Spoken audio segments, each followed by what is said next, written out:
사실은 이 열왕기 4장에 있는 말씀은 이 솔로몬의 왕국이 어떻게 이루어졌는지 또 얼마나 대단한 나라인지를 우리에게 설명하고 있어요. 특별히 오늘 우리가 읽은 이 20절부터 34절은 정치, 경제, 문화 모든 방면에서 이 솔로몬의 왕국은 대단했다라는 것들을 우리에게 보여주고 있는 거죠. 그래서 다윗과 솔로몬의 이 왕국을 우리는 이 하나님 나라의 가장 높은 차원의 하나님의 나라라고 이야기를 하고 있는 것이 유대인들은 똑같이 다윗의 왕국을 꿈꾸고 있는 거고, 또 우리가 신앙의 가장 높은 차원이 이 다윗과 솔로몬의 이 왕국처럼 하나님의 나라가 그렇게 사방으로 그리고 이 모든 사람들에게 가장 행복한 그런 나라로 만들어주는 것이 우리가 가지고 있는 신앙의 목적이라고 이야기하고 있죠.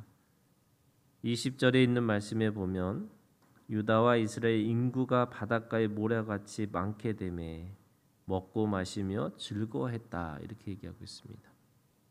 바닷가의 모래같이, 이것은 아브라함에게 하나님이 주신 약속의 성취를 이야기하고 있죠. 아브라함에게 그들의 그 후손이 바닷가의 모래같이 많아질 것이다, 이렇게 이야기하고 있는 것이 눈으로 실제로 실현되어지는 사건이 바로 이 솔로몬의 시대 속에서 벌어졌다, 이렇게 얘기하고 있습니다. 물론 영적으로는 그것이 우리가 아브라함의 이 약속을 따라 낳은 자들이라고 하는 것이 모든 믿는 자들의 표상이 되었지만, 그 유대인들에게는 이 아브라함의 육적인 아브라함의 성취가 이 솔로몬을 통해서 이루어졌다라는 것을 알 수 있습니다.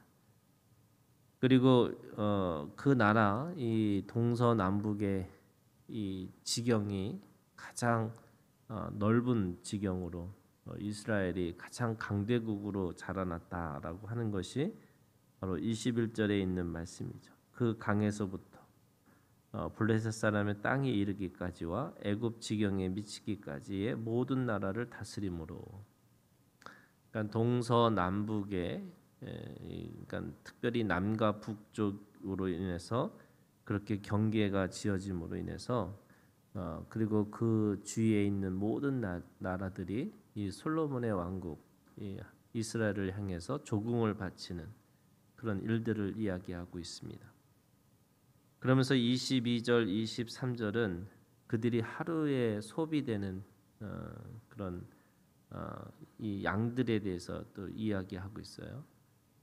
음식물 밀가루가 얼마고 굵은 밀이 얼마고 살찐 소가 얼마고 초장의 소가 얼마고 양이 어떻게 되고 숫사로와 노루와 암사슴과 살찐 새들이 그렇게 많이 소비될 정도로 그들의 왕국은 가장 강력하고 가장 튼튼한 그런 나라로 세워졌다, 이렇게 이야기하고 있습니다. 그래서 24절 마지막에 평화를 누렸으니 이렇게 되죠. 그들이 꿈꾸고 있는 샬롬이라는 단순하게 어떤 법적인 평화가 또 아니고 또 힘에 의해서 눌려진 평화도 아니고 정말 하나님의 이 말씀의 성취로서의 평화, 그 샬롬을 이루고 있었다라는 것을 이야기하고 있습니다. 그런데 사실은 이 이스라엘의 왕은 세상의 왕하고 다르죠.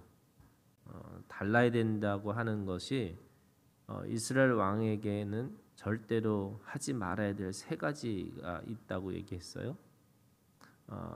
이 하나님의 나라는 절대로 이 말과 마병으로 이루어지지 않는다라고 이야기하고 있는 거죠.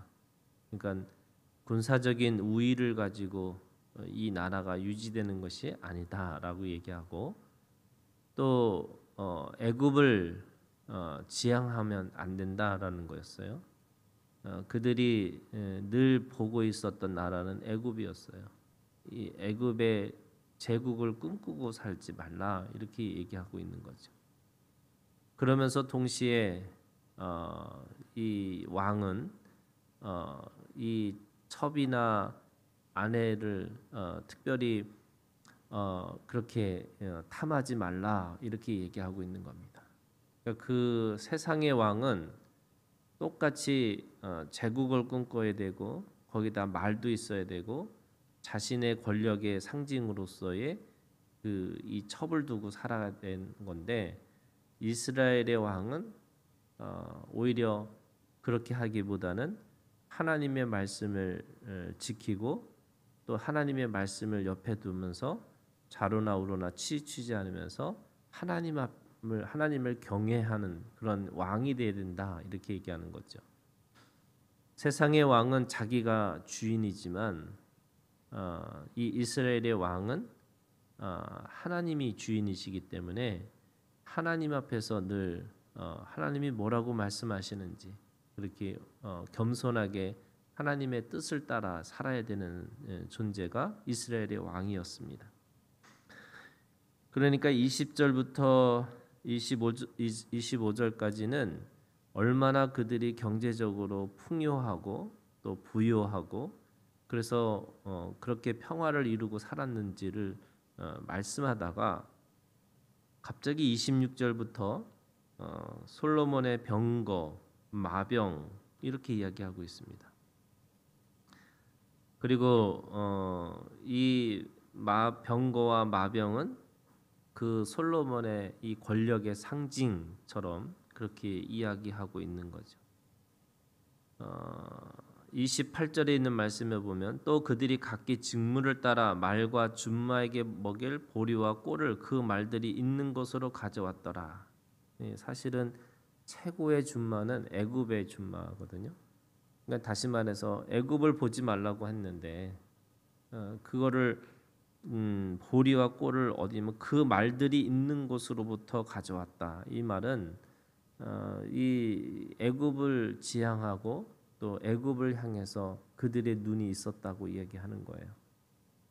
그러니까 그 풍요와 이 부요를 이 하나님이 주신 것으로 충분히 그렇게 누리고 있어야 되는데 어느 순간에 이 제국을 바라보고 이 제국의 힘을 가지면서 똑같이 세상의 왕처럼 말과 마병을 통해서 이 나라를 통치하려고 하는 그런 것들이 있었다라고 하는 거죠. 그리고 우리가 잘 알고 있는 것처럼 솔로몬이 자기의 아내를 700명인가요? 그리고 또 첩을 또 두고서 그렇게 살았다는 것을 우리가 너무나 잘 알고 있는 거죠. 그러니까 어떤 의미가 있냐면 왜 다윗과 솔로몬이 하나님 나라의 가장 정점의 어떤 상징이기도 하지만 그것이 왜 영원성으로 가지 못했을까? 그거는 지금 이 어느 순간에 세상의 방식과 똑같이 그렇게 변했다는 것을 알 수가 있는 거죠. 나라를 유지한다고 생각하는 이 관점에서 보면 어쩌면 이 군사력도 당연히 그렇게 해야 된다라고 생각하고 있는 거지만 하나님은 그걸 원하지 않으셨다는 것을 알 수 있습니다. 29절부터 이 34절에 있는 말씀에 보면 이 솔로몬이 가지고 있는 지혜와 총명 이거는 이제 그 솔로몬의 시대 속에 이 문화와 예술 또 그가 가지고 있는 이 과학적 지식 여러 가지의 모든 것들이 세상을 압도했다라고 하는 것을 이야기하고 있습니다. 30절에 솔로몬의 지혜가 동쪽 모든 사람의 지혜와 애굽의 모든 지혜보다 뛰어났다 이렇게 얘기하고 있고요. 32절에 있는 말씀에 보면 잠언 3000가지를 말하였고 그의 노래는 1005편이었다.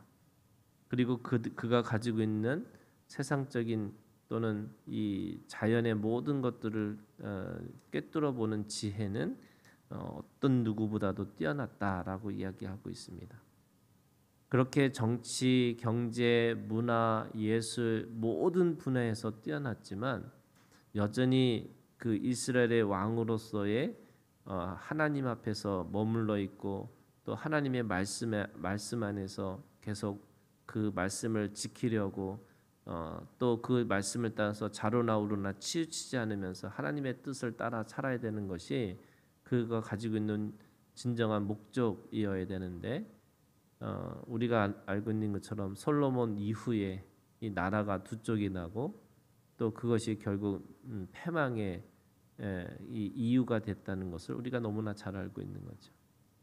그런 의미에서 역사적인 이 육적인 이스라엘은 멸망할 수밖에 없었고 하나님은 하나님의 아들이신 예수 그리스도를 보낼 수밖에 없었고 또 그것이 이 육신으로는 절대 될 수 없는 그래서 하나님의 나라라고 하는 것은 결국 어떤 제도나 어떤 사람들이 보여지는 것으로 되어질 수 없고 온전히 이 마음의 혁명을 통해서만이 이 마음의 이 거듭남을 통해서만이 이게 가능하구나라는 것들을 우리에게 보여주셔서 그래서 하나님의 나라라고 하는 것이 사람들에게 보여지는 것은 다윗과 솔로몬의 이 영광으로 우리가 이해할 수 있지만 사실은 그것이 결국에는 역사적으로 똑같이 세상의 제국처럼 망할 수밖에 없었다라는 것을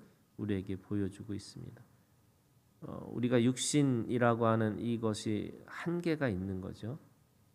이게 사람이라는 이 한계는 결국 우리가 하나님 앞에서 머물러 있어야 되고 또 그 하나님의 뜻을 따라서 살아야 되는 우리들의 인생이 있는 건데 거기서 똑같이 세상의 영광과 세상의 부귀와 세상에 가지고 있는 지혜를 가지고 살려고 한다면 결국 우리도 그것이 하나님이 주셨다라고 하더라도 결국 일시적이고 임시적인 것밖에 될 수 없다라고 우리에게 말씀하고 있는 겁니다.